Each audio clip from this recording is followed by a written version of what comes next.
Welcome back to Money Matters. The issue of payments to Clico policyholders has been outstanding for almost 8 years now.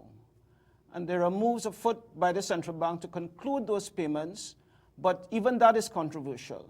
On the set to discuss these matters is the chairman of the Clico Policyholders Group, Peter Permell. Peter, good evening. Good evening to you, Anthony, and good evening to all your viewers worldwide, and in particular, the Clico policyholders. Right.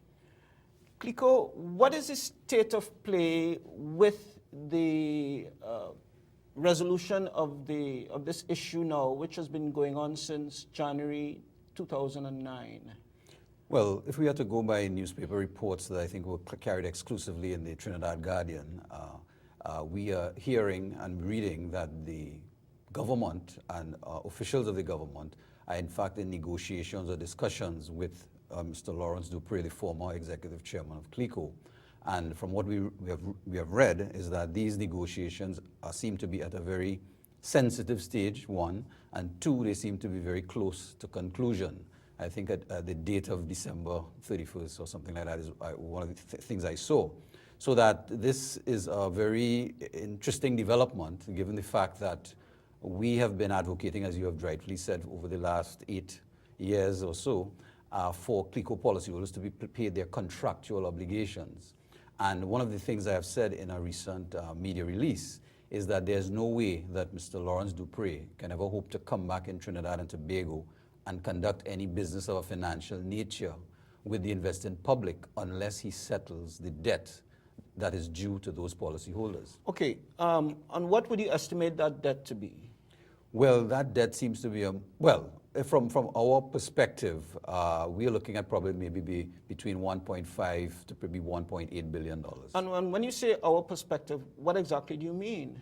Well, from the Clico policyholders, and there's precedent for this. You would recall that there are two groups of Clico policyholders, the ones who accepted the government's offer and the ones who did not accept the government's offer. The ones who accepted are referred to as the assenting policyholders, and the one who did not accept is the non-assenting. Those non-assenting policyholders have been paid all their contractual obligations, and we are very happy for them.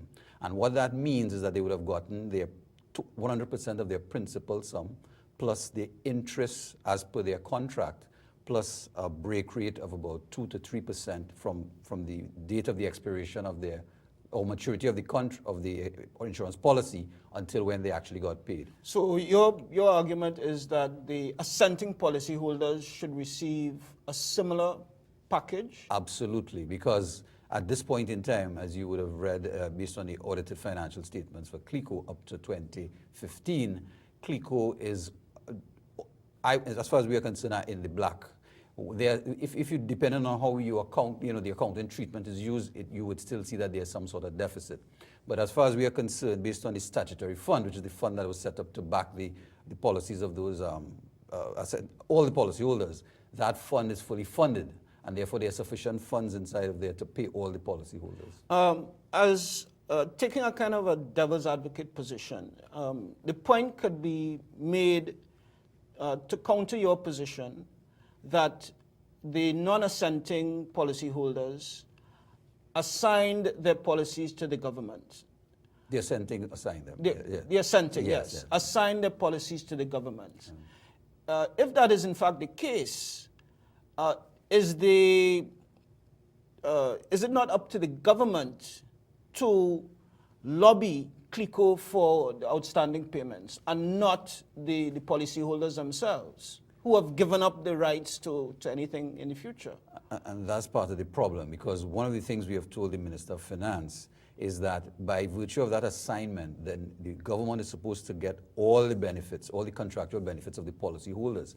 They then supposed to take out whatever money is due to them by virtue of the bailout, and then the difference is supposed to be paid to the policyholders. What Mr. Imbert has been saying is that they signed some alleged agreement with Clico for them not to get that difference. And therefore, that makes no sense as far as we are concerned, because what that means is that Clico gets the benefit, and it's private shareholders. Because remember, Clico is not a state agency. Clico is a private limited liability company that has shareholders, one of the major shareholders of which is Mr. Lawrence Duprey. And therefore, what we are saying is that if they have in fact signed such an agreement, if the company is handed over to Mr. Duprey once more, then Clico would have our money. And therefore, Clico would then have a responsibility to ensure that the policyholders are paid. In other words, what you're saying is the way things stand now, the Clico shareholders will benefit as opposed to the government or the assenting policyholders. Absolutely correct. Do you think that's an acceptable position? Absolutely not. And that's why we are saying if the government, as far as we're concerned, would have reneged on their guarantee to ensure that all policyholders got their money, and they are now in negotiations with Mr. Duprey to hand him back his company, then the first order of business, if and when he gets back his company, is to ensure that those policyholders are made whole, that they have paid their contractual obligations. And I want to make it very, very clear that we are not going to sit idly by and allow Mr. Duprey to have that situation to exist without paying policyholders their money. Thanks, Peter. When we come back,